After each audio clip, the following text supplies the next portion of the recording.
Le stress, ami ou ennemi de l'orateur? Le stress, franchement, il est inhérent à de nombreuses activités que l'on fait. Mais il est encore plus présent quand on prend la parole. Alors, on aime dire que c'est le stress qui nous a fait rater notre éloquence. Ou si nous sommes imparfaits, c'est à cause de notre angoisse. Certainement pas à cause de nous. Ben non, nous, on n'y peut rien.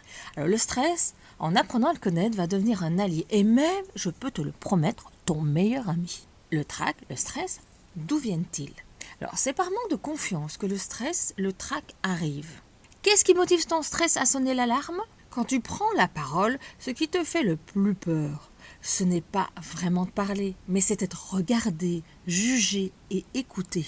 Alors arrête d'être négatif, sois positif. Accepte l'idée que tu vas te montrer, accepte l'idée du regard des autres et surtout ton cas n'est ni unique et ni grave. Pose-toi les bonnes questions afin de définir d'où vient ton stress. Alors quelles sont-elles ces questions? Je t'en propose quelques-unes. Est-ce le fait de parler à voix haute? Ou encore le fait d'être regardé? Ou pourquoi pas que tu regardes ceux qui t'écoutent? Ou de connaître ou pas les personnes qui sont pendues à tes lèvres? Le trac, le stress t'aide à prendre conscience de l'enjeu et de tes stress. Mais oui, et aussi qu'il est donc important de bien se préparer. Comment apprivoiser ton stress? Comme je l'ai dit tout à l'heure, c'est se préparer. C'est un merveilleux outil anti-stress. Relativiser. Alors je te promets que tu ne vas pas être condamné à la peine de mort.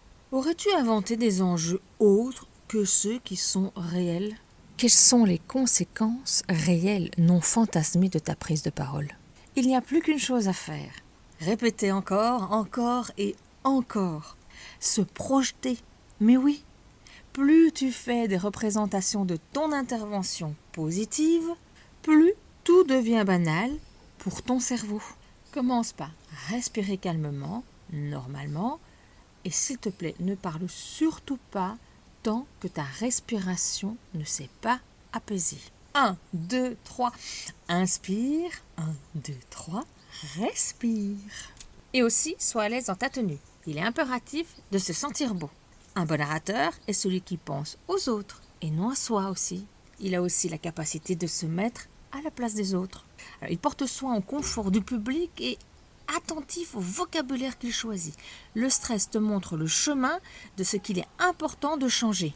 À toi de le transformer en un stress qui te fait vibrer et qui te pousse vers la meilleure de toi-même.